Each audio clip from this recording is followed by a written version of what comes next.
Am I the a-hole for not allowing my parents back into my life after they treated me horribly as a child? 24F, don't think I've ever had what most people would consider a normal childhood. I was the oldest of 5 kids, and from the moment I was old enough to understand anything, I knew I wasn't wanted. Not just in the vague. Maybe they wished they waited a bit longer no, I was literally an accident. My parents told me I was conceived in a strip club in Brooklyn while they were high. That was their favorite joke, actually. They'd laugh about it like it was some kind of hilarious origin story. But it wasn't funny to me. It was just proof that I had never been part of a plan, never part of their dreams. I didn't grow up with love. I grew up with indifference and neglect. I wasn't abused in the way that leaves bruises on your skin. I was abused in the way that leaves scars on your soul. My parents were too busy with my younger siblings, the ones they wanted, the ones they planned, to even acknowledge me unless they were insulting me or assigning blame. My dad used to say things like, "Suck it up. Get used to it," whenever I cried or asked for help. Why? Because, in his words, you weren't even supposed to be here anyway.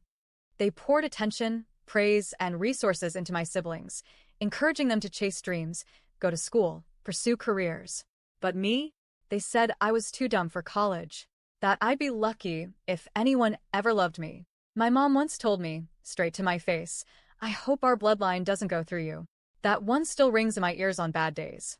I spent my childhood being the built-in babysitter, the extra set of hands, the emotional punching bag.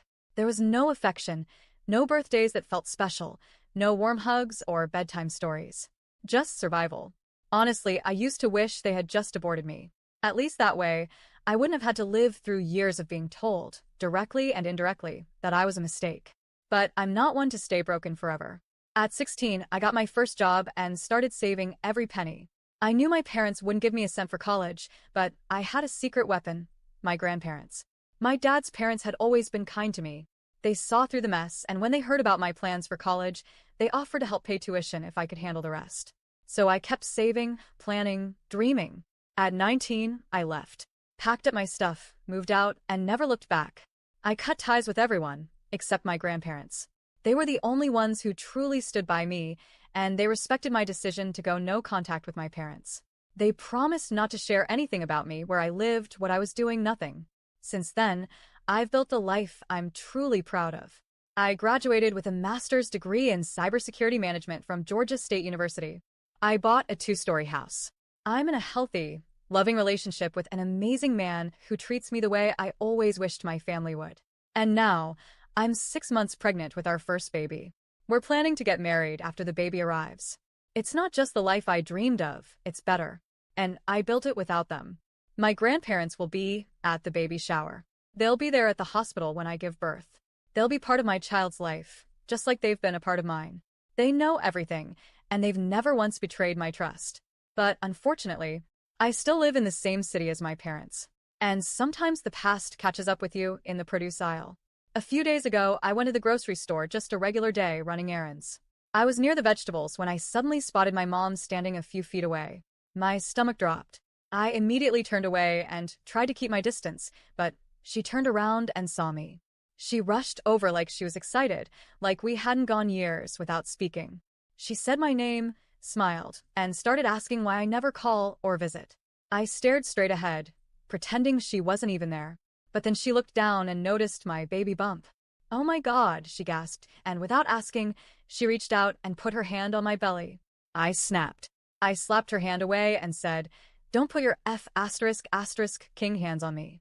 Her smile faded, but she still had the audacity to say, "I can't wait to meet the baby. You should come over more often." I looked her dead in the eyes and said, "Not in a million years would I come back to hell." She flinched, then snapped, "Stop being rude." Like I was the one being unreasonable. I didn't even reply. I just walked out of the store. Didn't buy anything. Didn't look back. I went home and ordered groceries online. I couldn't stomach the idea of running into her again. Later that night, though, I started feeling conflicted. There's a part of me, the child inside me, that still aches, still wants a mom. I started wondering if I had gone too far. Was I cruel? Did I just disrespect the woman who gave birth to me? But then another part of me, the woman I've become, shook me out of it. Why should I feel guilty for setting boundaries? For protecting myself and my unborn child from someone who never protected me? Why is she allowed to touch me like we're close when she never once held me when I cried as a kid? She didn't want me. She made that painfully clear. So now she doesn't get me. Not me, not my life, not my child. Still, I can't help but wonder, am I the a-hole for refusing to let her back in? For cutting off people who should have loved me but didn't? For standing my ground, even when my heart feels heavy? Because I may feel bad, but I don't feel wrong.